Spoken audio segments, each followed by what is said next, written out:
अस्सलामुअलैकुम।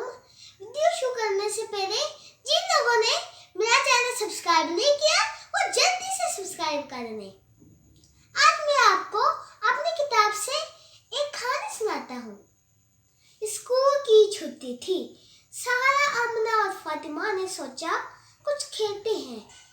आमना ने पूछा मतलब कौन सा खेल खेलें? सारा ने कहा आज स्कूल खेलते हैं। सारा मिस बन गई और फातिमा और अमना को खिलाने लगी।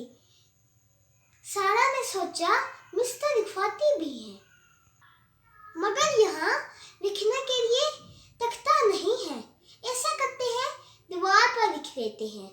सारा ने दीवार पर लिखा अलिफ बे पे। इतने में अम्मी आ गई। अम्मी बोली ये क्या, सारी दीवार खराब कर दी, चलो मिटाओ इसे। सारा दीवार साफ करने लगी। आमना और फातिमा ने भी उसकी मदद की। अब्बू ने भी देखा और मुस्कुराने लगे। अगले दिन जब अब्बू घर आए तो उनके हाथ में एक तख्ता था। सारा ने पूछा ये क्या है? अब्बू ने कहा यह तख्ता है, तुम इसको जरूर खेलो, मगर इस तख्ते पर लिखो, दीवार पर नहीं, इससे घर गंदा नहीं होता। सारा, अम्ना और फातिमा तख्ता देखकर बहुत खुश हुई।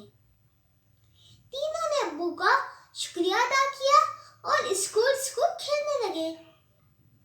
हमें खेलना जरूर चाहिए, मगर दीवारें खराब नहीं करनी चाहिए। अच्छे बच्चे खेलते भी अच्छे अंदाज में हैं।